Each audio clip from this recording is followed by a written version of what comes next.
Developed in the 18th century by Thomas Malthus, this theory warned about what could happen when population grows faster than resources. For this section, we'll look at the main idea of the theory, three criticisms of the theory, and modern uses of the theory. The main idea of Malthusian theory is that population grows faster than food supply. According to Malthus, population increases exponentially, while food supply only grows arithmetically. If these patterns continued, he believed that food would eventually run out.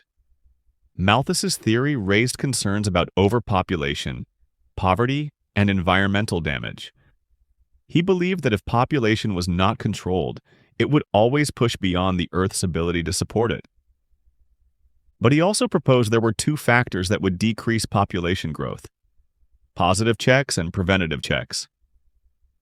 Positive checks are natural events like famine, disease, and war that increase the death rate and reduce population size. Preventive checks are actions like delaying marriage or having fewer children that lower the birth rate to slow population growth. Now let's look at criticisms of Malthusian theory. There are three major criticisms of the theory: failure to account for technological progress, underestimation of human adaptation, and lack of attention to inequality. Let's look at each one. First, Malthus did not foresee the technological advances that would make food production much more efficient. The agricultural revolution and the green revolution allowed farmers to grow much more food on the same land. Innovations like machinery, fertilizers, irrigation, and genetically modified crops have increased food supply far beyond what Malthus thought was possible. Second, critics argue that Malthus ignored human ability to adapt. People respond to population pressure by changing behavior, such as migrating, trading, or adopting new farming techniques. Societies also create policies, like family planning programs, that help reduce birth rates without needing a major disaster. Third, some critics say that poverty and hunger are not caused by too many people but by inequality and poor distribution of resources. In many cases, there is enough food, but it is not shared fairly due to political or economic systems. Malthus focused on total food supply, but many modern scholars look at access to food instead. Even though many parts of Malthusian theory have been criticized, some of its ideas are still used to think about population pressure on resources. For this part, we'll examine neo-Malthusian ideas, and we'll examine carrying capacity. Neo-Malthusian ideas update Malthus's concerns by including not just food, but also water, land, energy, and environmental quality.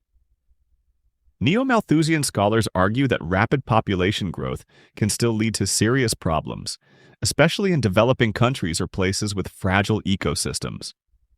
For example, a city that grows quickly may struggle to provide enough clean water, housing, or waste disposal.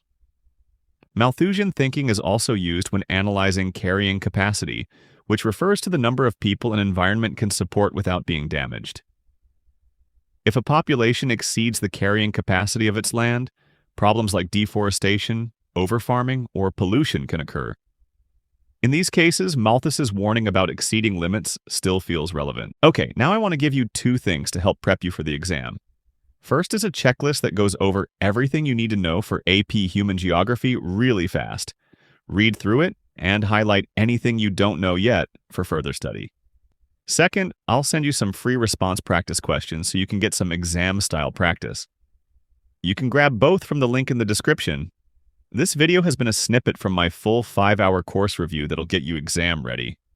Click the video on the screen to watch the whole thing.